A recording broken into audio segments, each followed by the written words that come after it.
Salatu wassalamu ala sayyidina Muhammadin wa alihi wa sahbihi wa junudihi amma ba'd. Ikhwan kiram hadirin wal hadirat jamaah salat Isya yang dimuliakan oleh Allah Subhanahu wa taala. Kita lanjutkan pengajian kita dalam kitab Dirasat fil Fikr Islam, dasar-dasar pemikiran Islam. Kita masih masuk pada judul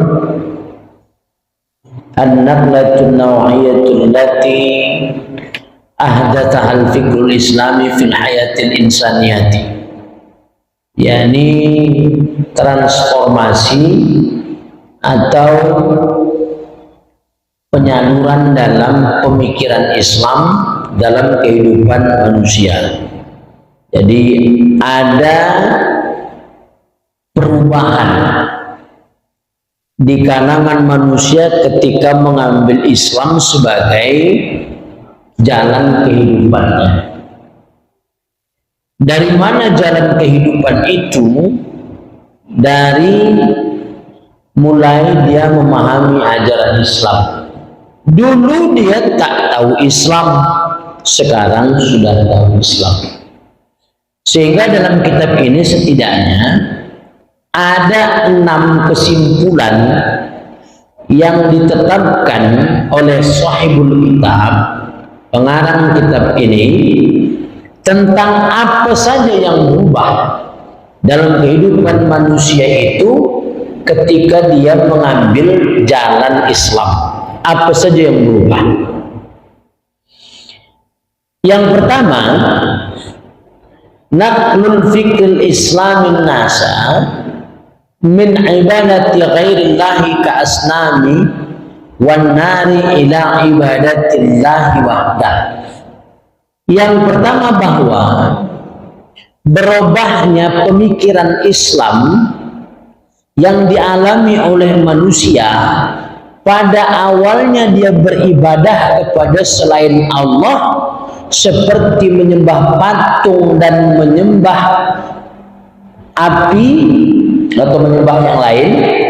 Kemudian berubah, akhirnya dia menyembah pada Allah. Sekarang mulai pula dibangun patung. Nah, ini yang menjadi persoalan lagi.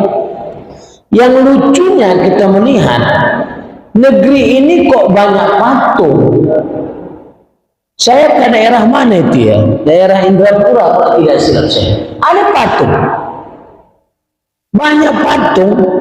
Padahal sepakat seluruh ulama bahwa siapa yang menggambar-gambar yang bernyawa atau termasuk patung, maka Allah Subhanahu wa taala nanti akan menyuruh orang yang membuat gambar yang bernyawa atau orang yang membuat patung itu untuk apa? Untuk membuatkan nyawa dari patung itu, dari gambar tersebut. Kalau dia tidak bisa membuat nyawa dari gambar yang bernyawa atau patung itu, maka Allah akan menyiksanya. Atau riwayat lain menyatakan bahwa Allah akan memberikan nyawa pada patung atau pada gambar itu, sehingga nyawa yang ada pada patung atau pada gambar itu yang menyiksa orang yang membuatnya. Itu sepakat. Saya tengok dalam kitab Madhhabul Arba'ah Imam Al-Jaziri, semua sepakat. Baik madhab Syafi'i, madhab Hanafi, madhab Maliki, madhab Hambali, semua sepakat tentang membuat gambar-gambar yang bernyawa atau patung hukumnya haram. Lah pertanyaannya, kok dibuat? Bahkan satu kabupaten yang menyebut kabupatennya adalah kabupaten religius pun membuat patung. Ini religius dari mananya? Pertanyaannya, ini religius dari mananya? Apalagi Indonesia disebut-sebut sebagai negeri yang berpenduduk muslim terbesar di dunia. Kok yang diandalkan patung, bahkan ingin membuat patung yang jumlah atau harga untuk membuatnya mencapai triliunan. Ini kan luar biasa. Jadi memang sudah berubah ini. Negeri-negeri Islam berubah. Termasuk, coba lihat nanti, mata uang Mesir. Hampir semua mata uangnya berbentuk patung. Ada gambar patung. Kok patung yang dibanggakan? Mata uangnya. Padahal Mesir bukan tanggung. Termasuk negeri Islam. Di sana ada universitas Islam, masyayikh banyak di sana. Tengok mata uangnya, hampir seluruhnya yang dibanggakan dalam mata uang itu adalah patung. Ini sudah kacau ini namanya. Indonesia pun mulai kacau. Dulu patung dihabisi oleh Rasul ketika Rasulullah SAW melakukan Fathu Makkah, penaklukan kota Mekah. 360 patung di sekitar Ka'bah dihajar oleh Rasul. Habis, selesai, nggak ada lagi. Nah sekarang muncul lagi budaya patung. Jadi dulu mereka buat patung untuk disembah. Awalnya di zaman Nabi Nuh, memang kalau kita lihat sejarahnya, orang buat patung itu bukan untuk disembah, dikenang. Siapa itu? Orang yang punya jasa terhadap sebuah negeri, orang yang soleh. Untuk mengenang orang yang soleh dan berjasa pada sebuah negeri itu, dibuatkanlah patungnya. Ayah ini mesti tahu, oh ini patung siapa? Patung fulan. Oh dikenang, dulu semasa hidupnya dia begini, bagus. Mulai belakangan, mulai anaknya muncul, inilah yang membawa manfaat dan berkah untuk negeri kita. Oh ini berarti orang yang senantiasa membawa berkah itu. Oh iya, oh kita sembah saja karena dia sudah membawa manfaat dan madharat bagi kita. Selesai, ke bawahnya akhirnya patung itu pun disembah. Ini pun begini juga Indonesia nih. Awalnya buat patung untuk apa? Untuk mengenang. Nanti belakangan patung itu pun disembah oleh keturunan tadi itu.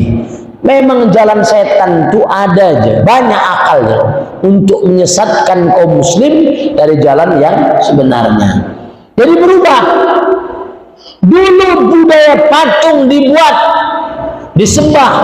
Akhirnya datanglah ajaran Islam, kemudian berubah. Yang dulunya menyembah patung, akhirnya kemudian menyembah Allah Subhanahu wa Ta'ala. Itu yang pertama. Perubahannya di situ. Tapi nampaknya sekarang mulai muncul lagi budaya patung. Kita masuk lagi ke zaman jahiliyah. Na'udzubillah tsumma na'udzubillah. Yang kedua, ghayyara nadratuhum ilal hayati. Perubahan pandangan dalam kehidupan.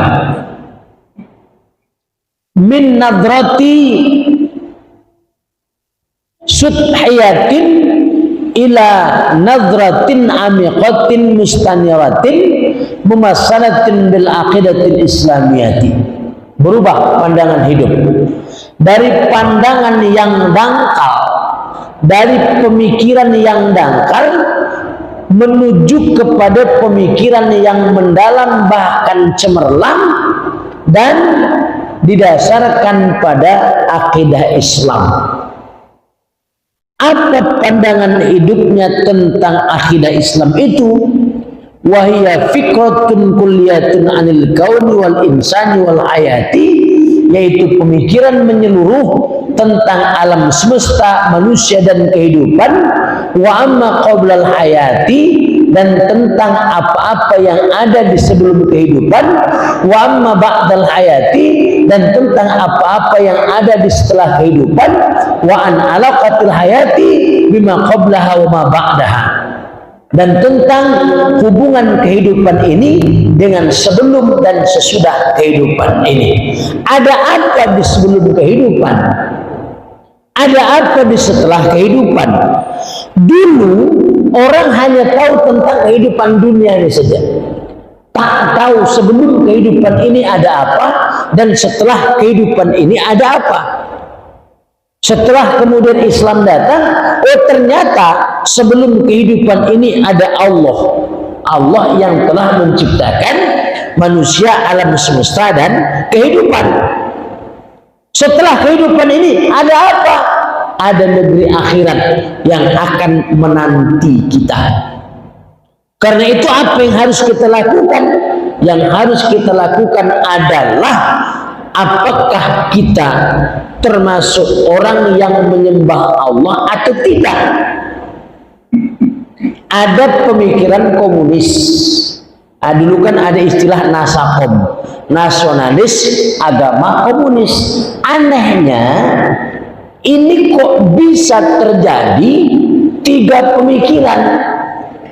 Kalau nasionalis kadang-kadang ada yang bisa menarik-narik, ditarik-tariknya ke agama, ada.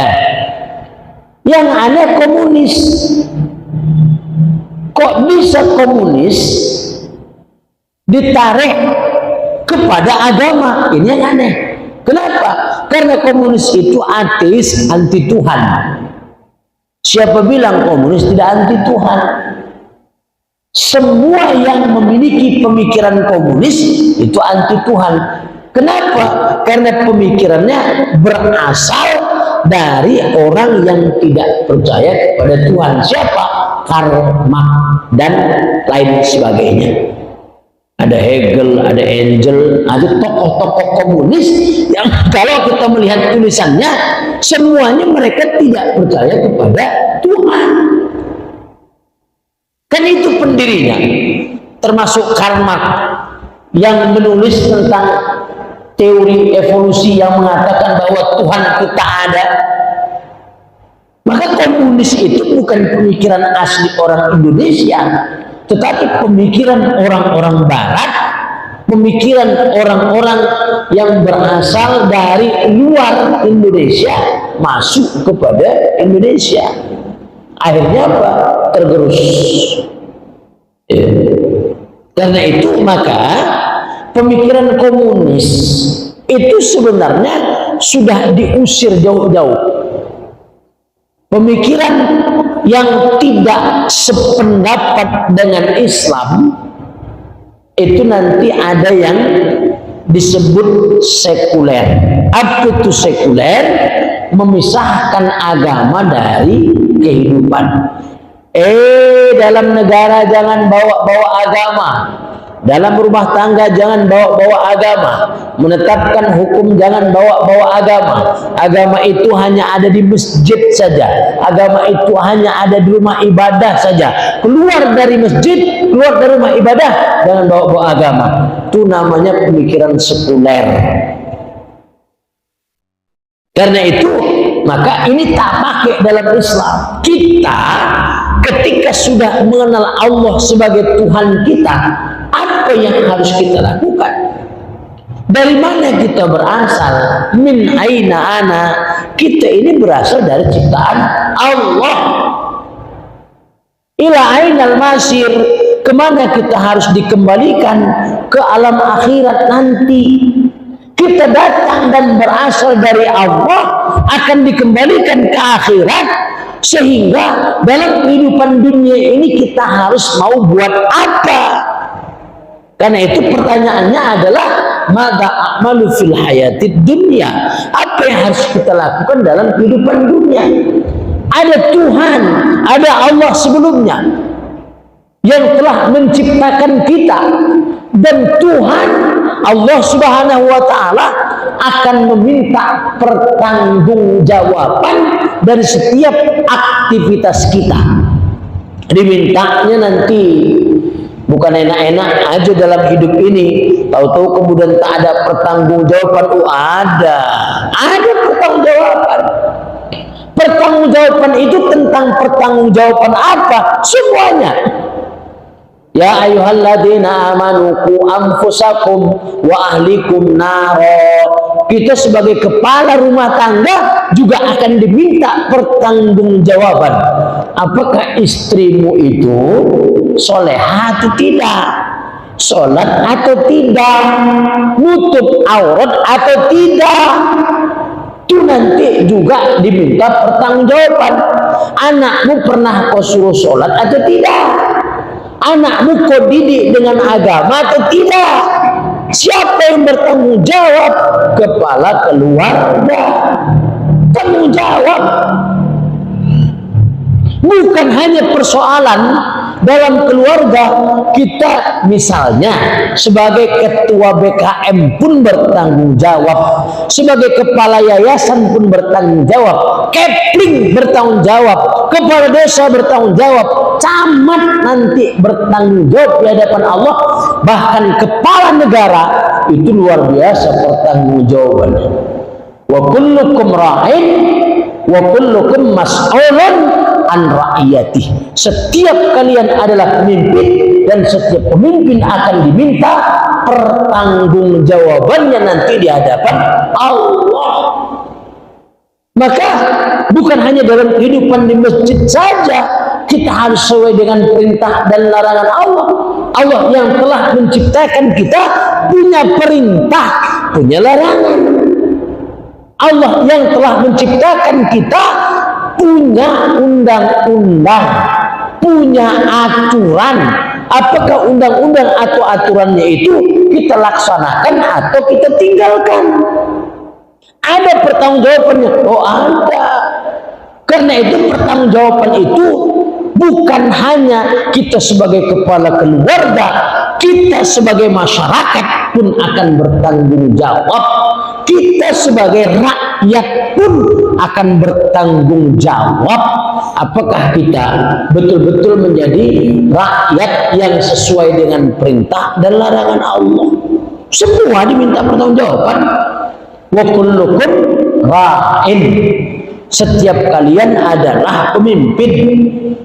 Karena itu maka kita bertanggung jawab. Makanya akidah sekuler yang memisahkan agama dari kehidupan dalam Islam tidak pakai. Itu bukan berasal dari Islam. Jadi kalau ada orang yang bilang jangan pakai agama masuk dalam parlemen, jangan pakai agama masuk dalam istana negara, jangan pakai agama di luar masjid, itu kafir itu. Tak ngerti tentang Tuhan dia itu. Tak ngerti tentang perintah dan larangan Tuhan. Karena itu maka kita harus paham, dalam kehidupan sebelumnya ada Tuhan yang menciptakan kita. Nanti ada akhirat. Siapa yang lolos dari pertanggungjawaban itu, maka masuklah dia ke dalam surga. Tak lolos, tepui malaikat dalam neraka. Selesai. Ya kan? Itu nanti. Karena itu dalam kehidupan dunia ini apa yang harus kita lakukan terikat dengan perintah dan larangan Allah. Itulah pemikiran Islam yang dibawa oleh Nabi Muhammad SAW, yang merubah karakter berpikir serta bersikap orang-orang Islam pada masa sebelum dia mendapatkan ajaran Islam. Dulu kami tidak mengenal Allah, bahkan kami mengira itu bukan hanya pemikiran manusia, jin. Coba lihat nanti dalam surah Al-Jin. Jin juga pemikirannya begitu. Dulu kami ketika belum mengenal Islam, kami pikir Tuhan itu ada istrinya, kami pikir Tuhan itu ada anaknya sebelum kami mengenal Islam. Tapi ketika kami sudah mengenal Islam, kami tahu bahwa Tuhan itu adalah pencipta alam semesta, manusia dan kehidupan. Dan kami tahu bahwa dia punya perintah dan dia punya larangan. Dulu tak tahu. Setelah kemudian Rasul berdakwah kepada manusia dan termasuk kepada jin, mereka menjadi paham, ada aturan main, ada undang-undang, ada seperangkat perintah dan larangan dari Allah yang harus kita pahami untuk kemudian kita amalkan. Nah, itu masuk dalam dari mana kita berasal. Dari Allah yang telah menciptakan kita. Tapi ingat, Allah pasti akan minta pertanggungjawaban. Karena itu maka pemikiran komunis Dalam ajaran Islam tidak pakai, karena mereka mengatakan tidak ada Tuhan. Ini mau balik pula lagi pemikiran itu ke negeri ini. Wah, pasti kita akan jihad untuk apa? Untuk memerangi orang-orang yang tidak percaya kepada Tuhan. Coba lihat bagaimana keadaan saudara kita kaum muslimin di Cina sana. Wah, luar biasa. Mereka tak boleh masuk masjid, mereka tak boleh puasa, untuk sholat pun mereka ketakutan. Dan luar biasa tuh. Lihat di media sosial itu. Naudzubillah tsumma naudzubillah. Seolah-olah mereka ramah, tapi ketika mereka sudah berpuasa, selesai agama ini dibuatnya. Berapa masjid harus dihancurkannya. Ketika Uni Soviet menguasai Rusia, coba lihat sejarahnya. Berapa masjid dihancurkan? Bukan hanya masjid yang dihancurkannya, berapa gereja juga. Pokoknya setiap rumah ibadah tidak menjadi akan menjadi penghalang bagi dia. Setiap rumah ibadah itu akan menjadi penghalang bagi dirinya, karena dia mengatakan bahwa agama itu sebagai candu, sebagai apa namanya, macam orang mabuk, kata mereka begitu. Mungkin luar biasa, tak pakai. Termasuk tadi itu pemikiran sekuler itu pun tak pakai dalam ajaran Islam. Kenapa? Karena pemikiran sekuler itu memisahkan agama dari kehidupan. Seolah-olah jangan pakai agama dalam keluarga, jangan pakai agama dalam masyarakat, jangan pakai agama dalam dunia parlemen, jangan pakai agama di istana negara. Mana bisa? Lah kita nanti diminta pertanggungjawaban oleh Allah gimana? Coba. Bisa kita bilang sama Allah, ya Allah, kata orang itu tak pakai agama, santai kan? Tepui malaikat, hancur, selesai, masukkan ke dalam neraka. Ya itu pemikiran yang merubah pola pemahaman manusia dari ajaran Islam. Yang kedua, berubah kemudian pandangan umat Islam yang tadinya ketika dia belum mengenal Islam, dia tidak tahu bahwa Allah punya seperangkat aturan, bahwa Allah punya seperangkat larangan yang harus dia ikuti. Tak tahu dia. Setelah dia masuk ke dalam Islam, baru kemudian dia paham. Nah, itu yang kedua. Kemudian yang ketiga, ghayyara rawabitul lati kanat bainahum karawabitil maslahiyati wal qabiliyati wal wataniyati ila rabitatil mabda'iyati wa hiya rabitatun da'imatun wa matinatun bainama rawabitus sabiqatu mu'aqqatun wa atifiyatun. Berubahnya ikatan yang mengikat di antara manusia. Dulu ikatannya adalah ikatan maslahah, ikatan kepentingan. Ikatannya adalah ikatan kesukuan. Ikatannya adalah ikatan cinta tanah air, patriotisme. Setelah Islam datang, ikatannya adalah ikatan mabda, ikatan ideologis atau ikatan akidah Islam. Di mana negaramu? Di mana tempat tinggalmu? Apa sukumu tak penting. Kau di Palestina, aku di Indonesia. Islam, Islam. Kita bersaudara. Di mana kau? Di Papua, saya di daerah Sumatera. Kau Islam? Islam. Oke, kita bersaudara. Itulah ikatan yang sahih, ikatan yang kuat. Itulah yang didakwahkan dulu oleh para pejuang Islam. Dimanapun kita berada, bahwa kita adalah bersaudara. Dulu tidak begitu. Pokoknya aku suku Melayu, kau suku Jawa, perang kita. Aku suku Melayu, kau suku Padang, kapan kita perang? Dulu antar suku saling berperang satu dengan lain. Di mana daerahmu? Aku Sumatera Utara, kau di Papua, mari kita perang. Dulu ikatannya kedaerahan, demi membantu mempertahankan tanah airku ini, aku rela mati. Nah, kan begitu dulu. Ketika Islam datang, berubah. Kau ganggu saudaraku di Cina, kau ganggu saudaraku di Palestina, maka aku akan angkat senjata. Kenapa? Dia Islam, tak penting bagi kami dia itu di negara Palestina, tak penting bagi kami dia itu di negara Cina, tak penting. Kenapa? Mereka adalah saudara kami yang sama-sama berakidah Islam. Itu setelah Nabi datang. Bahkan diganggu seorang muslim di pasar Yahudi oleh orang Yahudi, Nabi kemudian angkat senjata untuk memerangi Yahudi. Satu saja umat Islam diganggu, harusnya seluruh umat Islam itu beriak. Ditarik jilbab seorang muslim di satu daerah, seluruh muslim angkat senjata untuk mempertahankan kehormatan seorang wanita itu. Itu di zaman Nabi. Sekarang ini sudah mulai balik lagi. Di mana kau? Malaysia. Di mana kau? Indonesia. Yuk kita tempur. Sama agamanya. Pilihan kau siapa? Fulan. Pilihanku siapa? Fulan. Oh, kau kampret. Aku apa?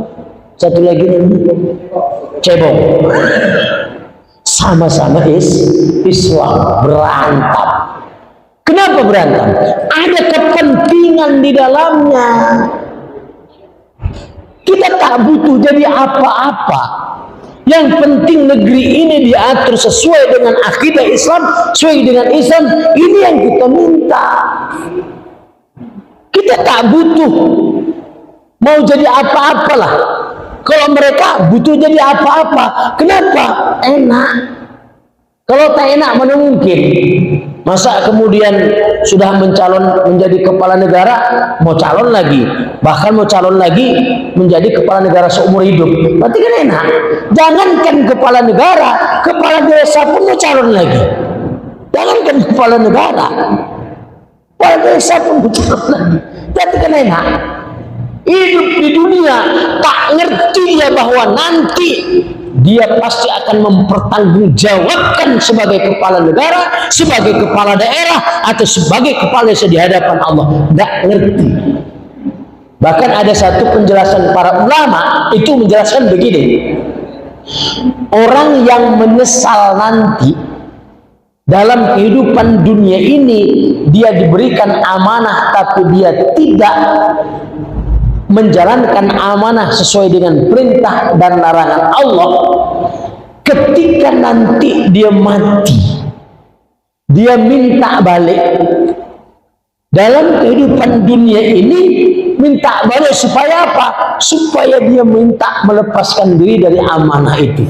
Ya Allah, ku tengok azab luar biasa, balikkan aku ke dunia lagi ya Allah, dan jangan aku berikan amanah satu pun sehingga aku bisa beramal soleh, kata dia, bisa aku berinfak yang banyak, dan aku bisa berjuang di jalan agamamu. Itulah yang diminta dia. Menyesal dia menjadi kepala negara, menyesal dia menjadi kepala daerah, menyesal dia menjadi kepala daerah, kepala desa, lurah, camat, menyesal dia nanti kalau dia tidak amanah menjalankannya sesuai dengan perintah Allah. Tiga yang diminta dia nanti. Ketika dia melihat azab karena dia diazab oleh Allah, tidak amanah terhadap tanggung jawabnya sebagai kepala negara, sebagai kepala daerah, sebagai kepala desa, kepala desa enggak, kepala desa atau lurah, itu menyesal apa yang dia minta. Tiga. Ya Allah, balikkan aku ke dunia ya Allah. Jika aku kau balikkan ke dunia ya Allah, aku tidak akan menerima amanah apapun kecuali tiga yang akan aku amalkan. Apa yang akan dia amalkan? Pertama, dia akan beribadah kepada Allah, dia akan berinfak dengan infak yang besar. Kemudian yang ketiga, katanya dia akan berjuang di jalan agama Allah. Tiga yang diminta dia. Tak ada yang minta. Mana ada? Ya Allah, kalau nanti aku misalnya kau hidupkan lagi, aku kan dulu kan kepala desa, naikkanlah sedikit jadi camat, tak ada. Naikkan sedikit jadi bupati, nggak ada. Dia menyesal. Bupati dia menyesal. Apalagi kepala negara. Kenapa? Tidak sesuai dengan perintah dan larangan Allah. Kalau dia sesuai dengan perintah dan larangan Allah, itu betul. Salah satu yang dilindungi oleh Allah nanti di akhirat, karena tidak ada lindungan selain daripada lindungan Allah. Siapa mereka? 7 golongan. Salah satunya adalah al-imamul adil, imam yang adil, yakni pemimpin yang adil. Yang adil itu bagaimana? Siapa yang dijamin adil? Yang dijamin adil pastinya Rasul. Yang dijamin adil Abu Bakar As-Siddiq. Yang dijamin adil adalah Umar dan para sahabat yang menjadi khalifah di masa lalu. Cuman kehidupan mereka kayak mana? Lihatlah bagaimana kehidupan Umar. Jubahnya pun cuma 2. Satu yang bagus untuk menerima tamu dan untuk melaksanakan sholat Jumat, yang satu tempelannya 17 tempelan bajunya, itulah untuk dia memeriksa rakyatnya ke sana kemari. Cuma 2 bajunya. Nah, itulah dia. Kalau mau jadi gitu boleh lah. Ada yang mau kayak gitu? Tak ada. Justru yang muncul menjadi kepala negara, kepala daerah, atau kepala apapun yang diberikan amanah, yang terjadi memperkaya dirinya. Udah dia masuk, disuruhnya pula anaknya pula jadi kepala daerah, suruhnya menantunya, dibawanya ke neraka semuanya. Naudzubillah, itu mana naudzubillah. Coba bayangkan. Umar bin Khattab, pemimpin yang adil, ketika dia sakit pada saat ditusuk oleh salah satu orang munafik ketika sholat subuh, Umar ini sakit dan dia merasa bahwa akhir hidupnya sudah sampai. Kemudian dipilihnya beberapa orang untuk menjadi tim formatur yang disebut ahlul halli wal aqdi, untuk menetapkan siapa pengganti Umar menjadi khalifah. Dipilihnya berapa orang, termasuk anaknya Abdullah ibnu Umar. Cuma dipesankannya, kalian yang jadi tim formatur, kalian jadi ahlul halli wal aqdi untuk memilih penggantiku sebagai khalifah berikutnya. Tolong jangan pilih anakku. Oh, begitu. Dia nggak mau anaknya menjadi khalifah untuk mendapatkan amanah yang sama dengan dia. Dia nggak mau anaknya itu menjadi penerus. Dia nggak mau. Jangan pilih anakku, kata Umar. Nah, sekarang dibawa semua. Udahlah, sarungan. Kalau kata orang Banjar, sarungan. Kemana? Terserah dia lagi. Tak tahu kita kemana. Cuman yang jelas begitulah gambarannya. Itu yang ketiga. Yang keempat, ghayyara miqyasu a'malihim fil hayati min miqyasin naf'iyyin fardiyyin ila miqyasil halal wal haram. Standar kehidupan mereka dalam melaksanakan aktivitas berubah. Dulu yang mereka tahu pokoknya bermanfaat untuk dirinya, bermanfaat untuk keluarganya, bermanfaat untuk golongannya, kelompoknya, pokoknya ambil ranah. Tak tahu tentang halal dan haram, tak ngerti. Begitu Islam datang, Islam sudah menjelaskan. Oh, ada standar kehidupan halal dan haram. Halal silahkan untuk dimakan, untuk dilakukan, tapi haram jangan. Sekarang balik dari bidah, tak tahu dia yang halal dan haram, sikat terus sekarang. Ini sudah balik, ini ke zaman jahiliyah dulu sudah balik. Padahal Islam mengajarkan yang halal ambil, yang haram jangan. Ada pula lah kemudian orang mengatakan, alah udahlah Ustaz, yang halal pun payah, apalagi yang haram ambil saja dua-duanya. Ini kacau.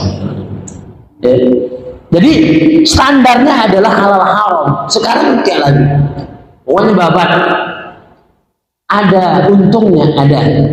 ada manfaatnya, ada. Untuk siapa? Pribadi, untuk keluarga, untuk kelompok, untuk partainya, untuk golongannya, untuk apanya, segala macam, ambil saja. Alah, kalau usah pikir-pikirkan lagi halal haram, capek kita. Itu zaman dulunya itu, kata mereka begitu. Zaman dulunya itu. Padahal itulah yang dijelaskan di dalam Al-Quran dan hadis Nabi tentang gambaran standar dalam kehidupan kita, halal dan haram. Nah, itu yang keempat. Yang kelima, ghayrul asasul lati kanat alaqatuhum ad-dawliyatu qa'imatun alaih. Berubahnya dasar hubungan negara atau hubungan antar negara.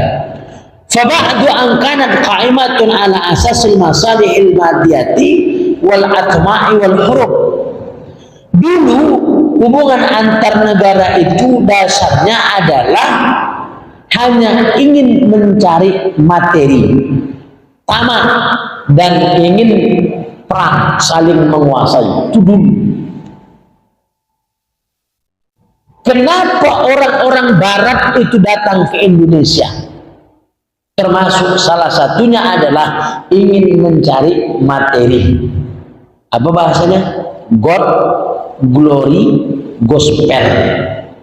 Termasuk mereka ingin menyebarkan agama mereka. Cuman bukan itu yang paling utama.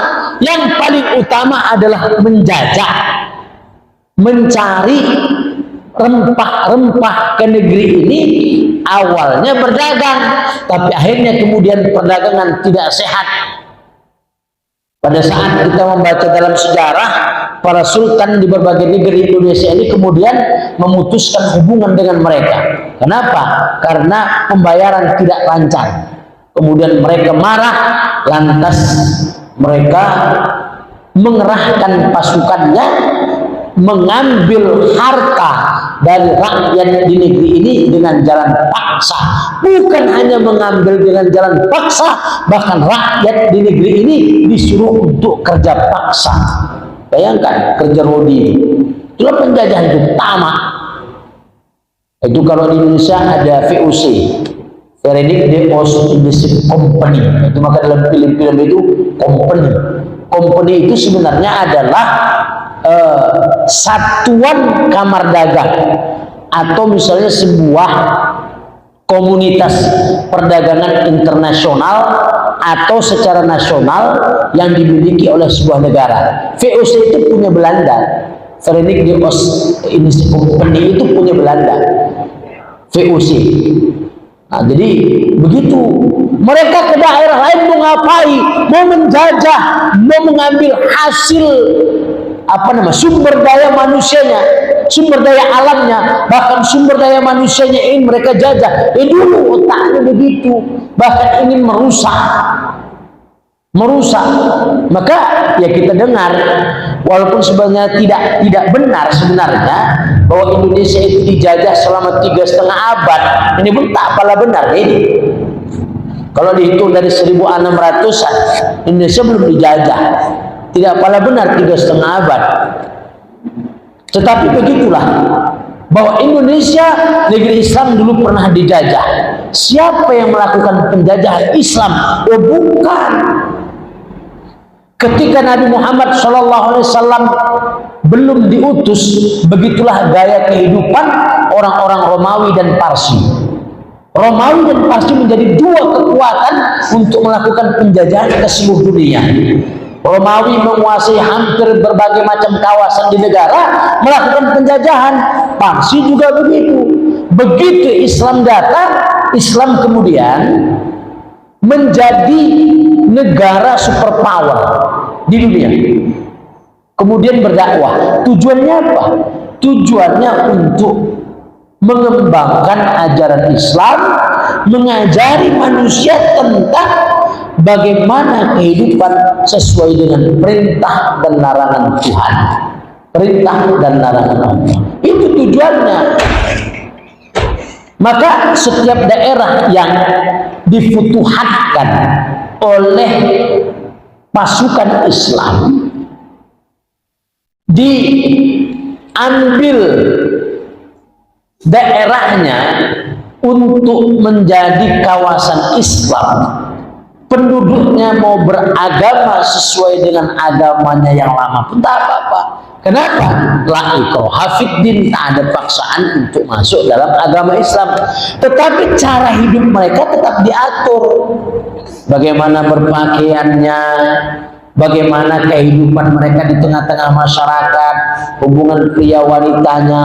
Kalau dulu misalnya mereka melakukan perzinahan dilarang, kalau dulu mereka mabuk-mabukan, kalau kemudian ada perubahan tengah masyarakat dilarang. Itu sekarang terjadi lagi penjajahan itu.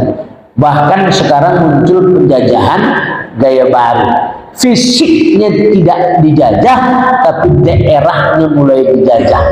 Ada 900 lebih perusahaan asing di negeri Indonesia yang tidak bisa dinikmati oleh rakyat Indonesia.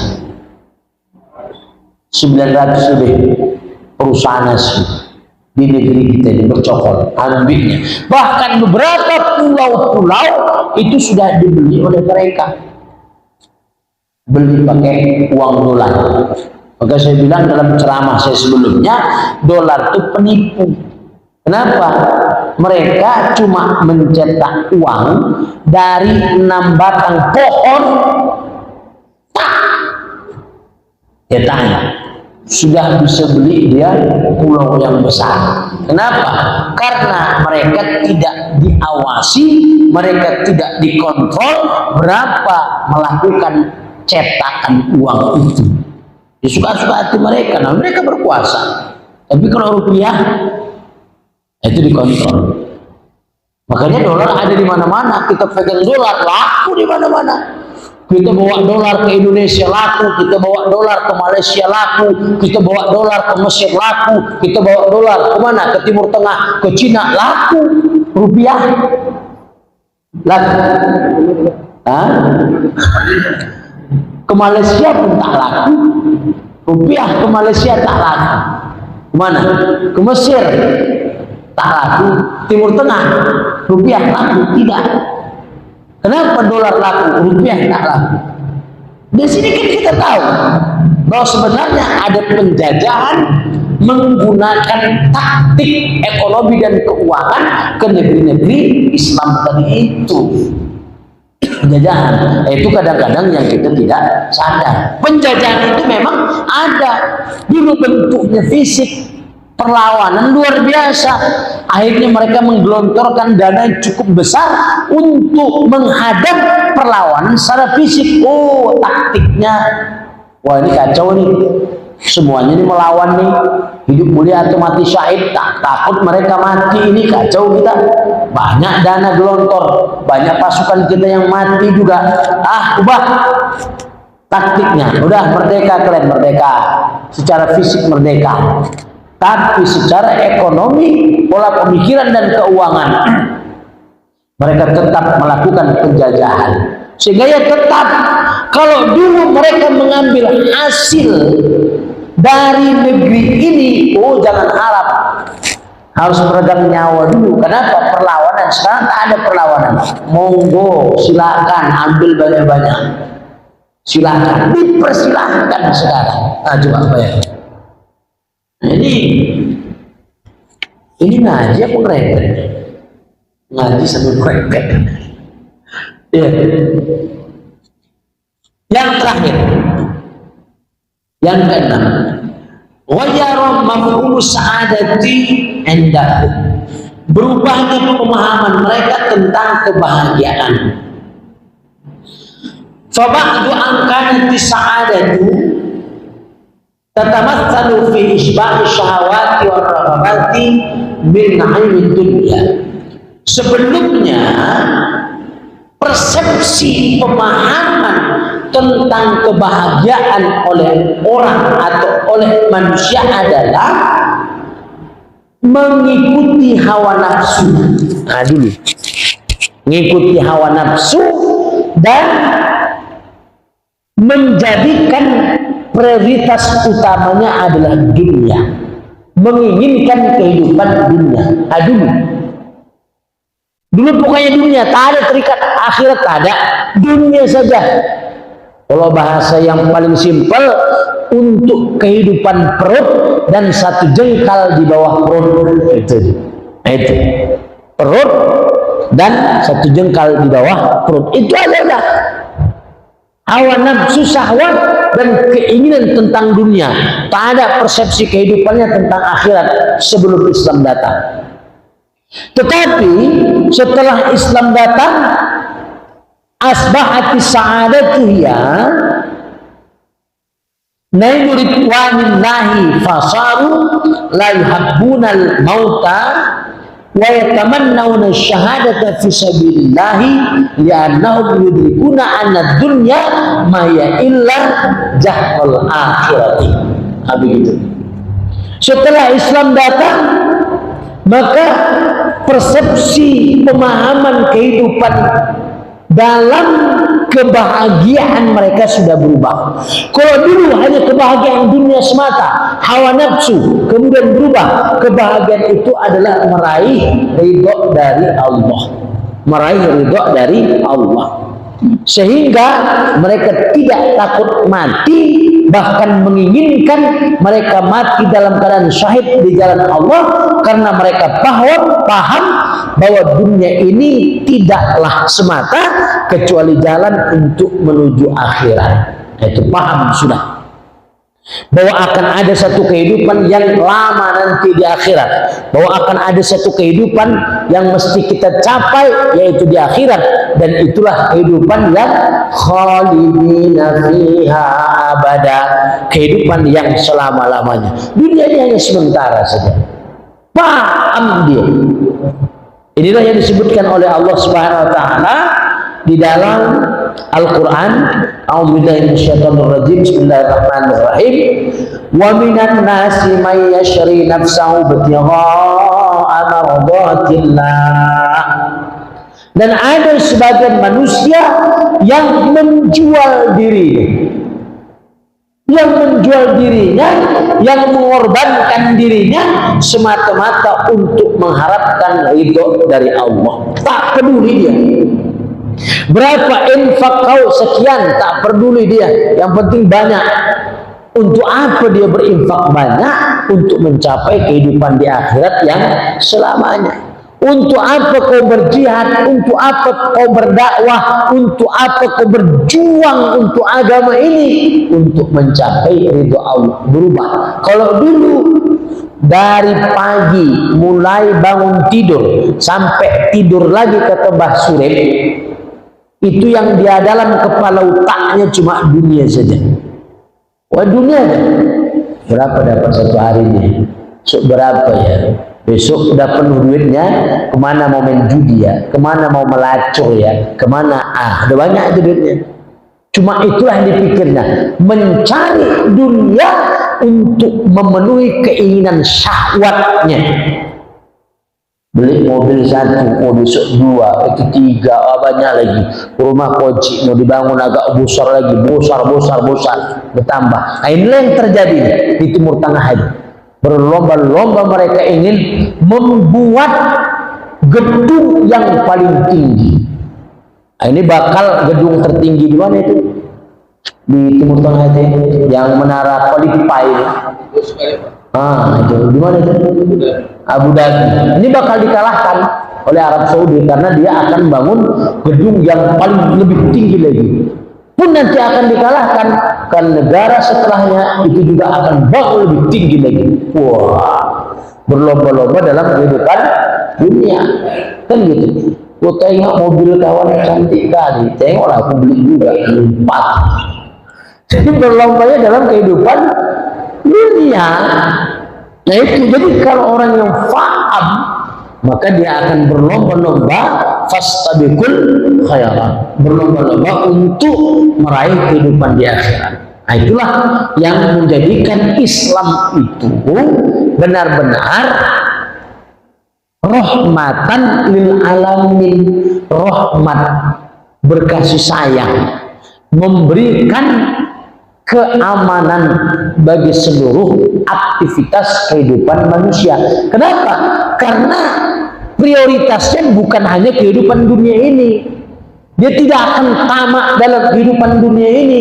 Kenapa? Karena prioritasnya adalah kehidupan di akhirat. Kenapa Umar bin Khattab ketika dia menjadi khalifah, kepala negara, bajunya pun cuma 2 saja? Kenapa Abu Bakar As-Siddiq radhiyallahu anhu yang menjadi khalifah sudahlah santunannya kecil, lebih dari santunan itu dia balik lagi ke Baitul Mal untuk bantu orang susah. Coba, kenapa dia bisa melakukan itu? Kenapa para sahabat bisa melakukan itu? Kenapa? Nailu ridwanillah, untuk mencapai keridhaan Allah, supaya dalam kehidupan berikutnya di akhirat dia akan menjadi bahagia, sa'adah. Itu yang diinginkannya.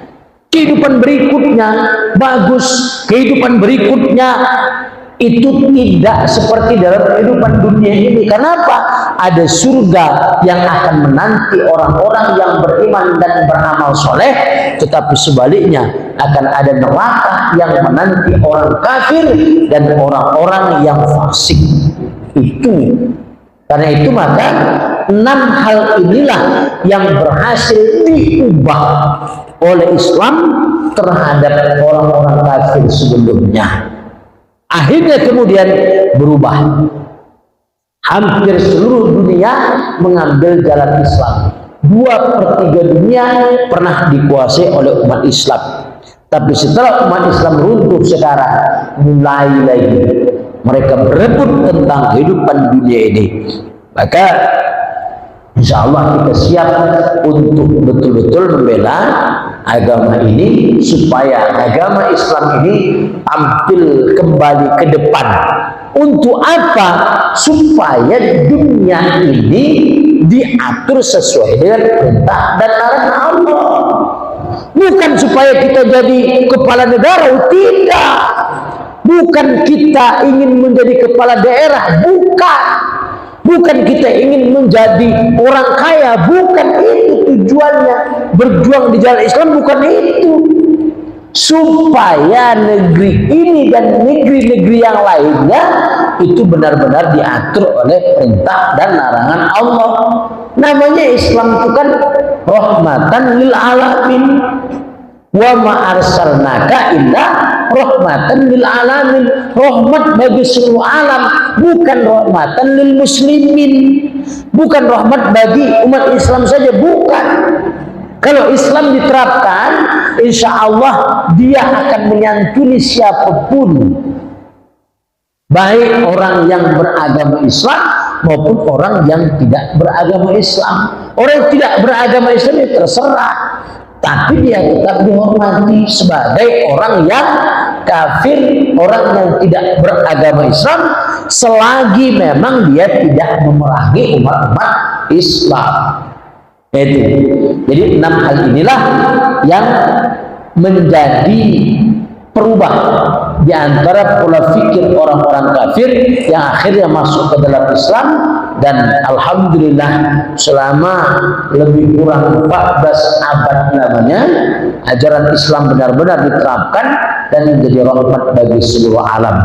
Dan sekarang mulai ajaran Islam itu terseok-seok tidak diamalkan, mulailah kemaksiatan muncul satu persatu. Orang-orang yang tamak tentang kehidupan dunia ini semakin lama semakin banyak, berlomba-lomba untuk kehidupan dunia ini, semakin saling kejar-mengejar.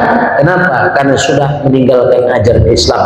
Karena itu maka kita harus mengembalikan kehidupan dunia ini ke dalam ajaran Islam, supaya prioritas utama yang harus kita lakukan adalah kembali kepada perintah dan larangan Allah, supaya kita mendapatkan ridho dari Allah. Bukan hanya kita yang mendapat ridho dari Allah, tetapi Allah akan berkahi negeri di mana negeri itu betul-betul bertakwa kepada Allah Subhanahu wa Ta'ala.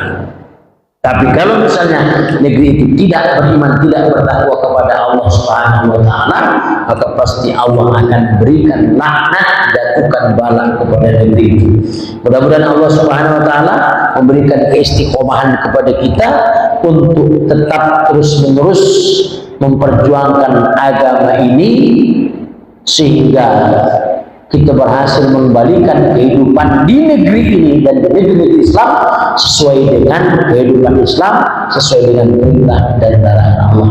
Mungkin demikian saja dapat saya sampaikan, mudah-mudahan ada manfaatnya. Kalau ada yang mau dipertanyakan, falyatafaddal mashkura. Kalau tidak ada, ya alhamdulillah. Tidak ada ya. Baik. Kalau tidak ada, kita tutup dengan doa. Bismillahirrahmanirrahim. Allahumma alimna ma jahilna wa dzakirna ma nasina wanfa'na bima 'allamtana ya Allah ya arhamar rahimin. Allahumma faqihna fid din. Allahumma faqihna fid din. Allahumma faqihna fid din ya mujibat du'a as-sa'ilin. Wa sallallahu sallam alaihi. Alhamdulillahi rabbil alamin. Ila liqa ma'as salama. Assalamualaikum warahmatullahi wabarakatuh.